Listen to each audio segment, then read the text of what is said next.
My birthday dinner was normal until my mother smiled at my husband and said, "Your sister would have made more sense with him." My sister laughed. My dad went silent. Then my husband whispered, "We're leaving." So I stood up before the cake. The restaurant went quiet in that awful way where nobody wants to admit they heard what they heard. It was a small Italian place in Denver, the kind my mother picked because she liked the lighting and my sister liked the pasta. I had not even wanted a birthday dinner. I told my mother that weeks before. I said I would rather stay home with my husband, order food, and watch something boring. But she kept pushing. She said, "You never let us celebrate you, Sarah. Don't be difficult for once." So I went. That was always my mistake. I kept showing up because I thought showing up made me a good daughter, a good sister, a reasonable person, the kind of woman who did not make everything about old wounds. For the first half hour, it was fine. My husband, Mark, sat beside me. My sister, Amy, sat across from him with her husband, Scott. My parents, Carol and Bill, were at the center like always, and my Aunt Nancy sat near the end of the table, quietly eating bread and watching everyone. Amy was telling some story about a bad date she had before she married Scott. She had everyone laughing because Amy always knew how to make a table belong to her. She had that bright, easy way of talking, like every room was waiting for her to arrive. Mark laughed too, because the story was funny. I laughed at first. I really did. Then my mother looked at Mark, smiled like she was sharing some sweet family memory, and said, "It's still funny to me that you ended up with Sarah." I felt something in me pause. Mark's smile faded first. I asked, "What does that mean?" My mother waved her hand like I was already overreacting. "Oh, don't start. I only mean you and Amy have such similar energy. You're both outgoing. You both like people." Back then, I always thought the two of you made more sense. I stared at her. My wine glass was in front of me. My birthday candle had not even been lit yet. The waiter had just walked away with empty plates. It should have been a harmless family dinner, but suddenly I felt like I had been invited to sit in the middle of a joke everyone had been telling behind my back for years. Mark said, "Carol, that's a really strange thing to say." Amy laughed, but it was not shocked laughter. It was nervous, soft, almost amused. "Mom, stop. You're making it sound bad." My mother shrugged. "I'm not saying anything bad. I just always thought Amy should have met him first." That was when the whole table changed. Scott looked down so fast it was almost painful. Nancy stopped buttering her bread. My father did not defend me. He did not even look at me. He just sat there, quiet, like if he stayed still enough, the moment would pass over him. I said, "So at my birthday dinner, you're saying my husband should have married my sister?" My mother's face tightened. "That is not what I said." But it was close enough. Amy leaned back and rolled her eyes. "Can we not turn this into a huge thing? Mom says weird stuff. You know that." That hurt more than my mother's comment. Because if my mother had said Mark should have married some random woman, Amy would have called it insane. If my mother had looked at Scott and said I should have married him instead of Amy, my sister would have thrown the table over in her mind before the sentence was even finished. But because the comment praised her, because it made her the better choice again, suddenly I was the problem for reacting. Mark's hand found mine under the table. His voice was low when he said, "We're leaving." My mother scoffed. "Oh, for heaven's sake." I pushed my chair back. It scraped the floor loud enough that people at another table turned around. I felt heat crawling up my neck, but I did not cry. Not there. Not in front of them. I said, "I'm not doing this tonight." My mother said, "You're being dramatic." Amy said, "You're embarrassing yourself." And Mark snapped, not loudly, but sharply enough that everyone heard him. "Both of you need to stop." That was the only moment anyone sounded shocked. We left before cake. My mother had ordered lemon cake because Amy liked lemon cake. I had told her twice that I hated lemon cake, but that was such a small detail compared to everything else that I almost laughed when I remembered it later. In the car, I broke. I did not cry pretty. I cried like my body had been waiting years for permission. Mark pulled into the corner of the parking lot and just sat there while I covered my face. He kept saying, "I'm sorry, Sarah. I'm so sorry." I believed him. That was the confusing part. I did not think Mark had done anything wrong. He had never flirted with Amy. He had never given me a reason to question him.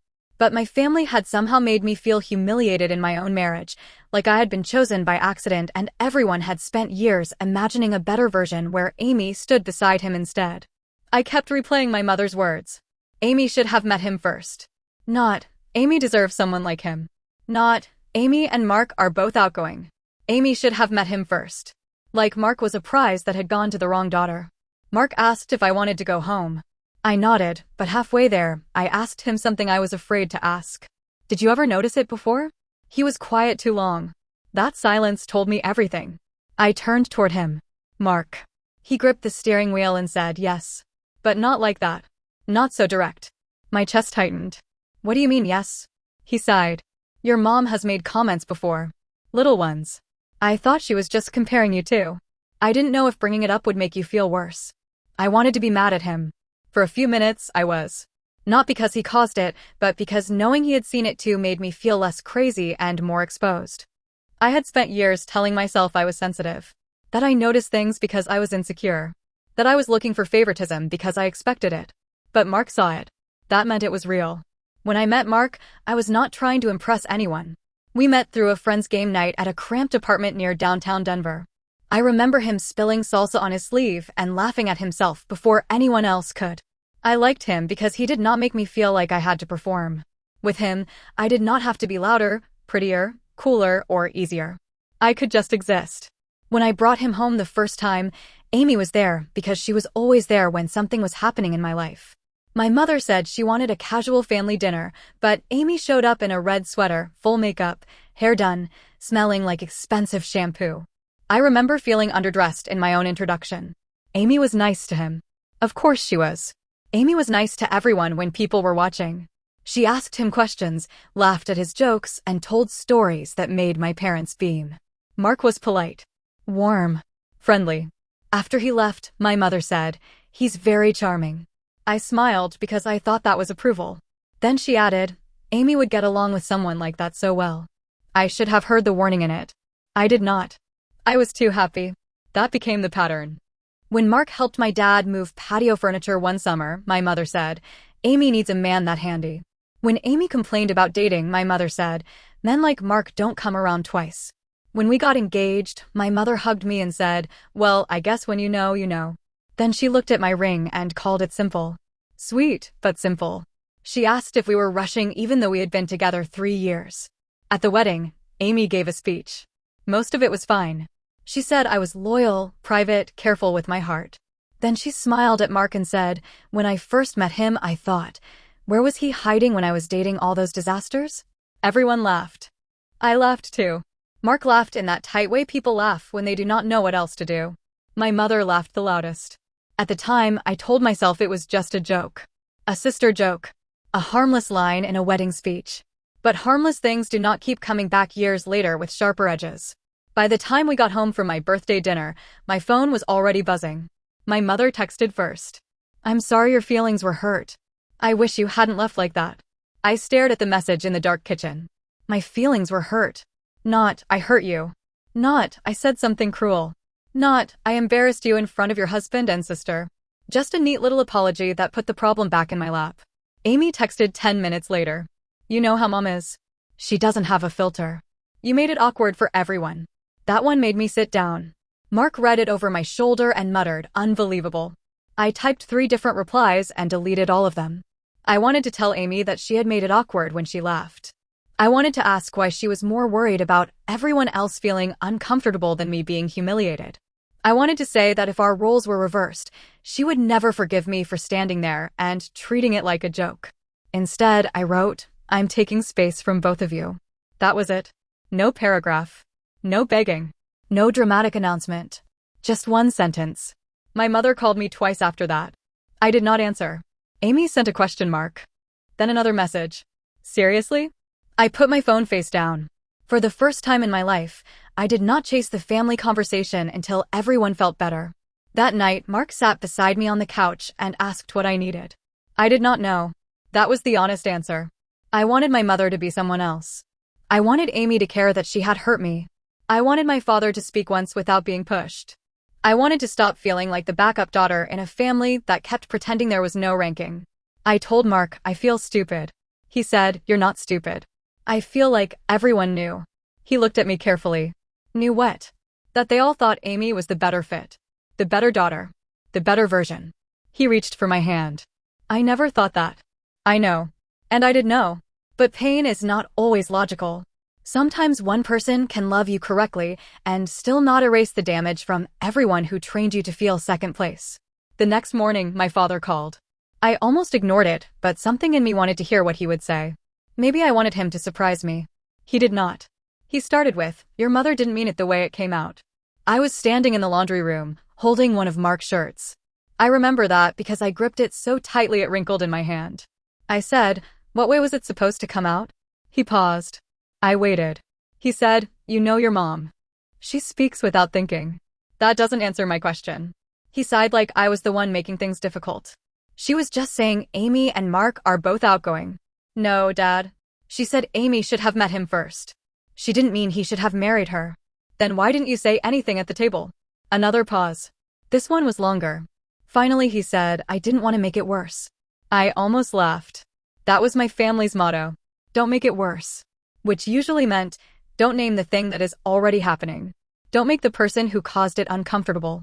Don't force anyone to choose a side, because if nobody chooses, the hurt person gets outvoted by silence. I said, "You made it worse by sitting there." He did not like that. He told me I was upset and should cool down. I told him I was calm. That seemed to bother him more than yelling would have. By Sunday, the family group chat had turned into a museum of normal. My mother sent a picture of flowers from her yard. Amy reacted with a heart. Nancy posted a recipe. My dad asked if anyone needed anything from the hardware store. No one mentioned my birthday. No one mentioned me leaving. It was like they were waiting for me to return to my assigned role and make the awkwardness disappear. Usually, I would have waited 2 days, sent something harmless, and let my mother pretend we were fine. Maybe I would have apologized for leaving too abruptly. Maybe Amy would have made some little joke, and I would have accepted it because fighting took more energy than swallowing it. But something had shifted. I muted the chat. I did not go to Sunday dinner. My mother texted, "Are you really skipping family dinner over one comment?" I did not respond. Then she sent, "You are punishing everyone." That message made me angry in a clean way. Not explosive. Not messy. Just clear. Because I had spent my entire life being careful not to punish anyone with my feelings. When I was upset, I softened it. When Amy hurt me, I explained it away. When my mother favored her, I told myself I was lucky in other ways. When my father stayed quiet, I called him peaceful instead of cowardly. I had been editing myself for years, so nobody had to read the full version of what they did. A few days later, Amy showed up at my apartment outside Denver. I saw her car pull in from the window and felt my stomach drop. Mark was at the store, so it was just me. She knocked twice, then called through the door, "Sarah, I know you're home." I opened the door but did not move aside. Amy looked annoyed before she looked sorry. That told me most of what I needed to know. She said, "Can I come in?" I said no. Her eyebrows lifted. "Seriously?" "Yes." She crossed her arms. "So this is what we're doing now?" I leaned against the door frame because my knees felt a little weak, and I hated that. "What are you here for, Amy?" She looked past me into the apartment like the answer might be sitting behind me. "I'm here because you're making this into something huge and Mom is upset. Mom embarrassed me at my birthday dinner. She made a stupid comment. She said you should have met my husband first." Amy exhaled hard. She did not say it like that. She said exactly that. She meant we have similar personalities. No, she meant she thinks you would have made more sense with Mark. Amy looked away. For the first time, she had no quick comeback. I said, "And you laughed." Her head snapped back. Because it was awkward. What was I supposed to do, fight Mom in the middle of a restaurant? No. I wanted you to not act like I was embarrassing myself. She opened her mouth, then closed it. That was the closest I got to seeing guilt on her face. Then she said, quieter, "You've always thought Mom loved me more." I felt that land somewhere old. I said, "She does." Amy's face changed. Not angry exactly. Hurt, maybe. Defensive. That's not fair. I laughed once, but there was no humor in it. No, it isn't. She looked like she wanted to argue, but I kept going because if I stopped, I knew I would lose my nerve. You know it, Amy. You have always known it. You don't say it because it benefits you. And maybe you didn't ask for it, but you also never stopped it.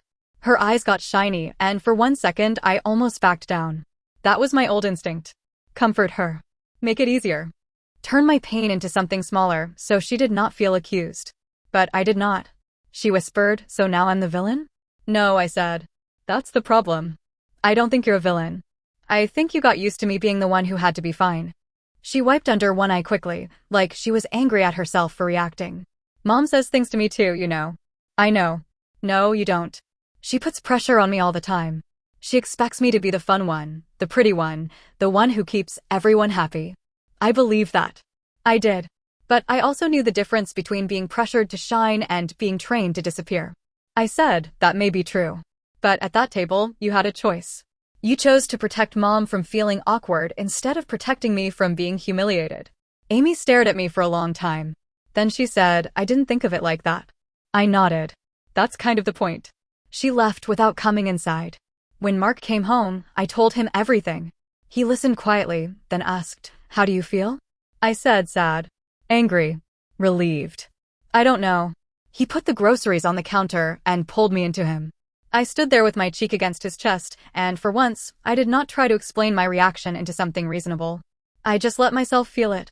The next week was strange. My mother became sweet, which was somehow worse. She sent old pictures of me as a kid. She texted, I miss my daughter.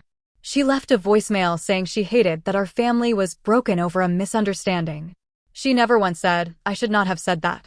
Nancy called too. I almost did not answer, but I did. She sounded tired. Your mother asked me to talk to you. That made me smile a little. Of course she did. Nancy sighed. I'm not calling to defend her.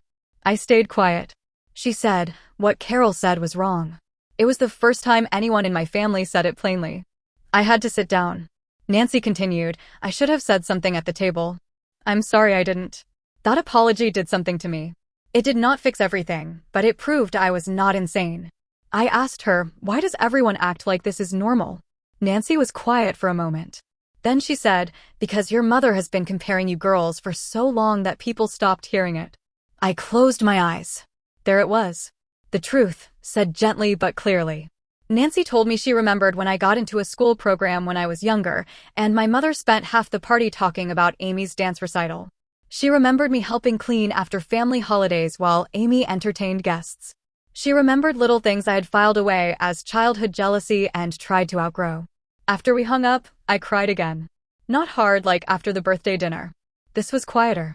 Worse in some ways. It felt like grief with receipts. A few nights later, Mark and I had the conversation I had been avoiding. We were eating takeout at the kitchen counter when he said, I need to apologize for something. I looked up. He said, I should have said something sooner. Not just at dinner. Before that. I did not answer right away. He continued, I thought staying out of it was respectful because it was your family. But I think I was also avoiding conflict. And that left you alone with it. That one hurt because it was true, and because he was willing to say it without making excuses. I said, I don't blame you for what they did. I know. But I still should have backed you up earlier. I nodded. Yeah, you should have. He accepted that. No defensiveness. No turning it around on me. Just a quiet, I'm sorry. That was one of the reasons I loved him. Mark did not need to win every uncomfortable conversation. He could sit in the mess if it mattered. We decided together that for a while, we would not attend family dinners. If my mother wanted to talk, she had to apologize clearly. Not for my reaction. Not for the mood of the dinner. For the actual words she said. When I told my mother that, she sent back, I already apologized. I replied, you apologized that my feelings were hurt. That is not the same thing. She did not answer for 2 days. Then my father called again. I let it go to voicemail. His message said, your mom is crying. This has gone too far. Nobody thinks Mark should have married Amy. You are twisting this because of old issues. Old issues. That phrase made me laugh in my empty kitchen. As if old hurt expires when nobody wants to deal with it. As if the age of a wound proves it should stop bleeding. I did not call him back. Instead, I wrote a message in the family group chat. My hands shook while I typed it, but I kept it short. I wrote, I'm not attending family dinners for now. What Mom said at my birthday dinner was humiliating and inappropriate. Amy laughing and telling me I embarrassed myself made it worse. Dad staying silent made it worse. I'm not asking anyone to pick a fight. I'm asking people to stop pretending I'm the problem for reacting. I stared at it for 5 full minutes. Then I sent it. The chat exploded, but not the way I expected. My mother immediately replied, I cannot believe you would shame me publicly. Amy wrote, this should have been private. Scott wrote nothing. My father wrote, this is unnecessary. Then Nancy wrote, Sarah is right. Everything stopped. No one replied for almost 10 minutes. Then Scott finally wrote, I was uncomfortable too. It was not a normal comment. I stared at my phone. I had barely ever heard Scott disagree with Amy's side of the family. He was usually polite, quiet, careful. Seeing his message felt like watching a locked door crack open. Amy called me right after that. I did not answer. She sent a text. "Why are you dragging Scott into this?" I replied I didn't. He was there. She did not respond. Later, Mark told me he was proud of me. I told him I did not feel proud. I felt sick. He said sometimes those are close together when you're doing something new. My mother tried one more tactic after that. She asked me to come over alone so we could talk like adults. I told her I would meet her in public, with Mark present, if she wanted to apologize. She said I was treating her like a criminal. I did not reply. A week later, a card arrived in the mail. No return address, but I knew my mother's handwriting immediately. Inside, she wrote, "I am sorry for what I said at your birthday dinner. It was unfair to you and disrespectful to your marriage. I should not have compared you to Amy. I should have apologized properly sooner." I read it 3 times. It was the closest thing to accountability I had ever received from her. But underneath, she had added, "I hope we can move on now." That last line sat wrong with me. Not because I wanted to punish her forever. I did not. I was tired. I missed the idea of my family, even if the real version had always hurt. But moving on sounded too easy. It sounded like sweeping glass under a rug and asking me to walk barefoot over it later. I put the card in a drawer. I did not throw it away. I did not call her either. For my second birthday dinner, the one Mark planned a week late, we went to a small place near our apartment. Nothing fancy. No big table. No family politics. Just the 2 of us in a booth with warm bread and cheap candles. At the end, he brought out a chocolate cake from the bakery down the block. It was ugly. The frosting was uneven. The writing was crooked. It was perfect. I laughed when I saw it, then started crying before I could stop myself. Mark looked panicked for half a second. "Wrong cake." I shook my head. "No, right cake." Because my mother always ordered lemon cake. Every year. She said it was lighter, cleaner, nicer after dinner. Amy loved lemon cake. I hated it. I had told her more than once, but she always forgot, or she decided it did not matter. Mark remembered. That small thing broke me more than the big things. I sat in that booth, crying over an ugly chocolate cake, realizing how low my standards had been for being loved. I had spent years accepting crumbs and calling them complicated family dynamics. I had told myself being overlooked was better than being difficult. I had laughed at jokes that cut me because everyone else was laughing, and I did not want to be the woman who ruined the mood. But I was done protecting the mood. I do not know what happens next. That is the honest part. I have not cut my family off forever. Maybe I will talk to my mother soon. Maybe Amy and I will eventually have a real conversation without both of us carrying our childhood like a weapon. Maybe my father will learn that silence is not neutral when someone is being hurt right in front of him. Or maybe they will decide I am too sensitive, too dramatic, too hard to deal with now that I have stopped being easy. I can live with that better than I thought. The calm victory is not that everyone apologized. They did not. It is not that my mother suddenly became a different person. She is not. It is not even that Amy finally understood me. I am not sure she does. The victory is that I left. I stood up before the cake.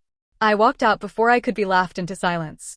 I stopped turning one cruel comment into another thing I had to swallow for the sake of peace. And maybe some people will say I overreacted.